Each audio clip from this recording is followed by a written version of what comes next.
Mumbai Pune expressway हा सध्या मृत्यूचा सापळा बनत चाललाय। एवढे अपघात होऊनही त्यावर ना सरकार नजर देते किंवा सरकार त्यावर हिंमत दाखवत नाहीये ना तोल कंत्राटदार कंपन्या। त्यामुळे सर्वसामान्यांच्या जीवाला काही किंमत आहे का नाही याचं उत्तर आता मुख्यमंत्र्यांकडे सामान्य लोक मागतायत। पाहूयात यावरचा एक खास रिपोर्ट।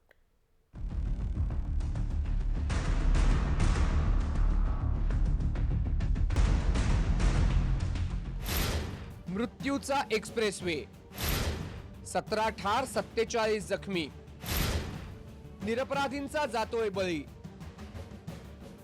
आणखी किती निष्पापांचा जीव जाईपर्यंत सरकार वाट पाहणार? सरकारला सामान्यांच्या जीवाची किंमत नाहीये का?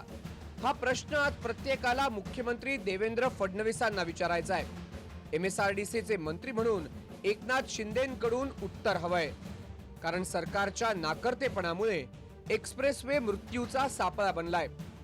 नाकर्ते नेते आणि सुस्त अधिकारी यामुळे एक्सप्रेसवे रोज लोकांचा बळी घेतोय। पंक्चर काढण्यासाठी थांबलेले होते आणि त्यांना मदत करण्यासाठी रोडच्या बाजूला इनोवा गाडी थांबलेली होती आणि मागून येणारी जी ट्रॅव्हल्स बस आहे त्या बसला थांबलेली दिसली नाही। वेळ सकाळी 5:30 वाजताची। बंद पडलेली गाडी रस्त्याच्या कडेला उभी होती। मदतीसाठी एक गाडी आली, पण तोच भरधाव वेगात आलेल्या बसने दोन्ही गाड्यांना उडवलं। त्यावेळी बस बाजूच्या 20 फूट खोल खड्ड्यात कोसळली आणि होत्याचं नव्हतं झालं। यानंतर अपघातातील 2 वेगवेगळे नंबर प्लेट असलेली ही स्विफ्ट गाडी चोरीची असल्याचं स्पष्ट झालं। तर काही दिवसांपूर्वीच पुण्यातले प्रसिद्ध उद्योजक DS कुलकर्णी यांच्या गाडीला देखील एक्सप्रेस हायवेवरती अपघात झाला, ज्यामध्ये त्यांच्या चालकाचा मृत्यू झाला। या अपघातामध्ये थोडक्यात बचावलेल्या DS कुलकर्णींनी एक्सप्रेस हायवेच्या विरोधात आणि या लाल फिती विरोधात आता मोहीम छेडणार असल्याची प्रतिक्रिया दिली होती। केवळ लाल फितीच्या दिरंगाईमुळे, केवळ सरकारच्या आडमुठ्या धोरणामुळे, केवळ ज्यांना रस्त्याचे डिझाईन कळत नाही अशा लोकांनी बनवलेल्या डिझाईनमुळे त्याचा बळी गेला। पण या घटनेसाठी काळाला दोष द्यायचा का? नाही, या घटनेला राज्य सरकारही जबाबदार आहे। एक्सप्रेसवेवर वारंवार अपघात होतात, मंत्री घटनास्थळाची पाहणी करतात, पण शिंदे साहेब उत्तर द्या, पुढे काय करता? फक्त पाहणी, जखमींशी 2 शब्द बोलणं म्हणजे तुमचं कर्तव्य संपलं का हो?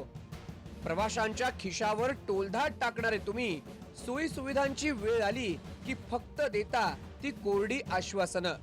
फडणवीस साहेब, शिंदे साहेब, उत्तर हवंय। जर आमच्या जीवाची किंमत नसेल तर कंत्राटदार आणि गेंड्याच्या कातडीच्या अधिकाऱ्यांवर गुन्हे का दाखल होऊ नयेत? सरकारी अधिकारी लक्ष देत नाहीत। टोल कंत्राटदार लोक मरतात की जगतात हे पाहणं कर्तव्य समजत नाहीत। मरतो तो फक्त सामान्य माणूस। त्यामुळे आम्हाला तुमच्याकडनं उत्तर हवंय। आमच्या जगण्याचा हक्क तुम्ही आम्हाला देणार का? आणि कंत्राटदार आणि अधिकाऱ्यांवर गुन्हे दाखल करणार का? ब्युरो रिपोर्ट, जय महाराष्ट्र। तर 2012 ते 14 या 3 वर्षात मुंबई पुणे एक्सप्रेसवेवर बरेच अपघात झाले। ते कसे झाले आणि किती अपघात झाले यावर नजर टाकूयात ग्राफिक्सच्या माध्यमातून। मृत्यूचा एक्सप्रेसवे, साल 2012, अपघात 17, ठार 27, जखमी 54। साल 2013, अपघात 27, ठार 44, जखमी 98। साल 2014, अपघात 6, ठार 8, जखमी 15।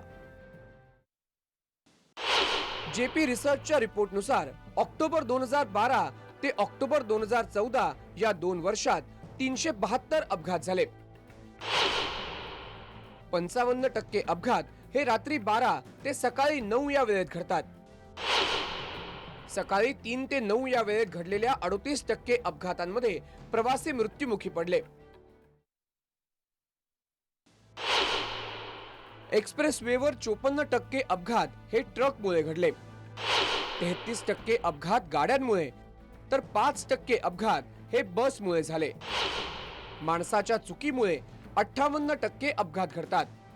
माणसाची चूक आणि रस्त्याच्या बांधकामामुळे 22%, तर फक्त गाड्यांमुळे 13% अपघात एक्सप्रेसवेवर होतात।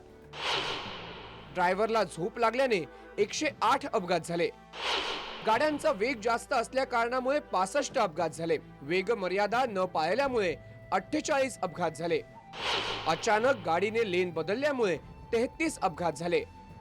रस्त्यावरती पार्क केलेल्या गाडीमुळे 15 अपघात झाले. तर दारू पिऊन गाडी चालवल्यामुळे 3 अपघात झाले. शार्प टर्नच्या अगोदर चालकांना वॉर्निंग सिग्नल मिळेल अशी सुविधा व्हावी.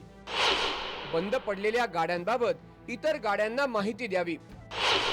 रस्त्याच्या चुकीच्या बांधकामामुळे 6% अपघात झाले, यासाठी उपाययोजना करावी.